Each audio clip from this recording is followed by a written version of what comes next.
नमस्कार, मैं हूं नीलू। तो जिस तरह से मिडिल ईस्ट में युद्ध के हालात बने हुए हैं और एक दूसरे पर वार पलटवार हो रहा है, अब 15 दिन के भीतर भीतर नेतन्याहू पर एक बार फिर से अटैक हुआ है। कहां पर यह अटैक हुआ है, किस तरह से निशाना नेतन्याहू को बनाने की कोशिश की गई है, बातचीत करने के लिए मयंक मेरे साथ है। मयंक, 15 दिन में दूसरी बार अटैक, इसको हम किस तरह से देखें?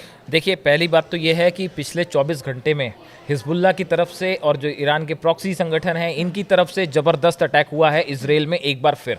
और इस बार जो है 150 ड्रोन से अटैक हुआ है। 150 ड्रोन 24 घंटे के अंदर इजराइल की सीमा के अंदर आते हैं और कई इलाकों पे ये सक्सेसफुल भी अटैक हुआ है, ऐसी जानकारी आ रही है। ऐसा हिजबुल्लाह का दावा है कि हमने जो है वो निशानों को तबाह किया है। अब देखिए, इसमें जो एक बड़ी इंटरेस्टिंग बात है, जहां से आपने बात शुरू की, पहले हम उसकी बात कर लें। किसारिया इलाका है तेल अवीव में, जहां पे नेतन्याहू का घर है। अब होता यह है कि नेतन्याहू के घर के पास एक ड्रोन आता है जो कि सीमा पार करके आ रहा है अंदर, और नेतन्याहू के घर से थोड़ी दूरी पर ये ड्रोन जो है इससे धमाका होता है। ये धमाका एक कंपनी के गोडाउन में होता है और उसमें आग लग जाती है। सीधी बात थी कि निशाने पर नेतन्याहू का घर ही था, लेकिन ये ड्रोन अपने टारगेट तक नहीं पहुंच पाया, उसके पहले ही इससे धमाका हो गया और एक कंपनी के गोडाउन में आग लग जाती है। ये दूसरा मौका है। देखिए, पिछली बार जो है वो 19 अक्टूबर को नेतन्याहू के घर पर ड्रोन अटैक हुआ था और उसके बाद करीब 15 दिन के अंदर अंदर जो है ये दूसरी बार ड्रोन अटैक उनके घर पे, हालांकि वो नहीं हो पाया, लेकिन उनको टारगेट करने की कोशिश की गई। तो ये एक बहुत बड़ा मुद्दा है अब इजराइल के लिए कि देखिए, 15 दिन के अंदर दूसरी बार इजराइल के प्रधानमंत्री को निशाना बनाने की कोशिश की गई है। और जो हिजबुल्लाह के नए चीफ हैं नईम कासिम, इन्होंने देखिए जैसे इन्होंने कार्यभार संभाला हिजबुल्लाह का, उसके बाद इन्होंने सीधी धमकी दी थी नेतन्याहू को और इन्होंने कहा था कि नेतन्याहू पर आगे जो हमले होंगे उस पे हम उन्हें मार देंगे। तो देखिए, नईम कासिम की तरफ से नेतन्याहू को धमकी देना ये एक बात को साफ करता है कि अब ईरान के साथ साथ जो प्रॉक्सी संगठन है इनके निशाने पे भी, हिजबुल्लाह के निशाने पर है नेतन्याहू, पिन पॉइंटेड। देखिए, अभी तक इजराइल की तरफ से जो कोशिश थी लगातार, वो हिजबुल्लाह के जितने बड़े कमांडर्स थे, हमास के बड़े कमांडर्स थे, इनको जो है इन पे हमले किए गए, इन्हें मार गिराया गया। बिल्कुल उसी तरह से अब ईरान और प्रॉक्सी संगठन जो हैं इनके निशाने पर है नेतन्याहू।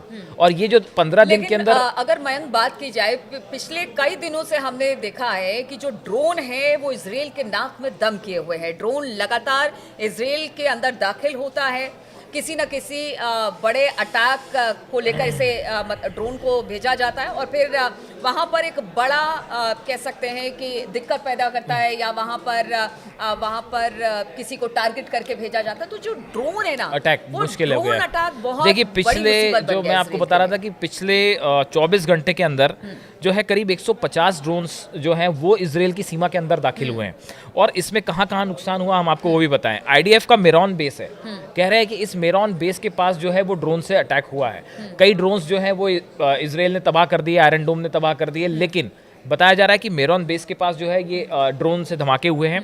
इसके बाद मतला साइट जो है यहाँ पे भी ड्रोन से अटैक हुआ है। यहाँ पे भी कुछ तस्वीरें सामने आई हैं जिसमें कई इलाकों में आग लगी है और बताया जा रहा है कि ये ड्रोन अटैक ही था। उसके बाद गैलीली में 45 ड्रोन से बीती रात को अटैक हुआ है। देखिए, गैलीली में एक इलाके पे 45 ड्रोन अंदर आ जाना, उसके बाद कई जगह पे जो है वो हिट भी कर गए, नीचे गिरे भी है। तो जिस तरह से ड्रोन से हमला हो रहा है, क्या ड्रोन भेजना ज्यादा मुफीद है ताकि टारगेट भी, इससे लक्ष्य को भी साथ लिया जाए?